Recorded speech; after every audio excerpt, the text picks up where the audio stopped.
हाय दोस्तांनो. स्वागत आहे माझा पहिल्या व्लॉगमध्ये. तर आज होता व्हॅलेंटाईन डे. पण काय उपयोग नाही, गर्लफ्रेंड नाहीही आपल्या. पण आज होता कॉलेजमध्ये प्रॅक्टिकलचा पेपर. त्यामुळे आज कॉलेजचा टीचरने मला बोलवले होते 8 वाजता.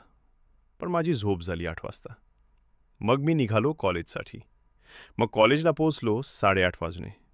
मग काय, टीचरचे खूप बोलणे बसले. त्यांना सॉरी बोलून पेपरला बसलो. मग काय, दिवसभर खूप त्रास दिला टीचर लोकांना. पण आम्ही पण सहन करून घेतलं. पण फायनल आमच पेपर झाला. मग आम्ही सगळे निवांत बसलो. पण तेवढ्यात मास्टर आले. पण मास्टरनी खूप झापले आम्हाला.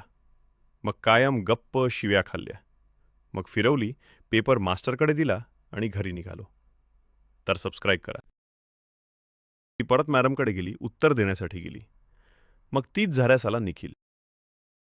मग ती परत मॅडमकडे गेली, उत्तर देण्यासाठी गेली. मग तीच झाऱ्यास आला निखिल. त्या मी बोलवत होतो, पण तो त्याचा जीएफ सोडून येत नव्हता. पण मी बोलल्यास तो पण आला आणि आम्हाला लेक्चर दिले. मग असा झाला आमचं प्रतालिकलचा दिवस. हाय दोस्तांनो.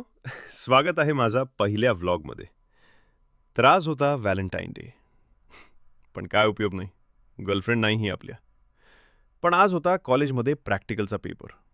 त्यामुळे आज कॉलेजचा टीचरने मला बोलवले होते 8 वाजता. पण माझी झोप झाली 8 वाजता.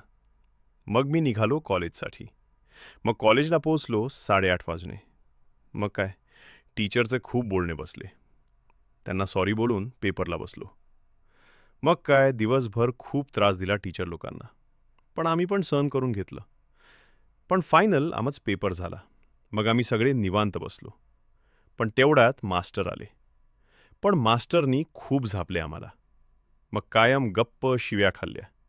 मग फिरवली, पेपर मास्टरकडे दिला आणि घरी निघालो. तर सबस्क्राईब करा. तर ही आहे शोभा, आमचा क्लासची टॉपर मुलगी. पण आज हिला एक्सटर्नल मॅडमने हिला प्रश्न विचारला, पण हिला त्याच्या उत्तर देता नाही आलं. मग मी फोनमध्ये सर्च करून तिला उत्तर सांगितले. मग ती परत मॅडमकडे गेली, उत्तर देण्यासाठी गेली. मग तीच झाऱ्यास आला निखिल. त्या मी बोलवत होतो, पण तो त्याचा जीएफ सोडून येत नव्हता. पण मी बोलल्यास तो पण आला आणि आम्हाला लेक्चर दिले. मग असा झाला आमचं प्रतालिकलचा दिवस.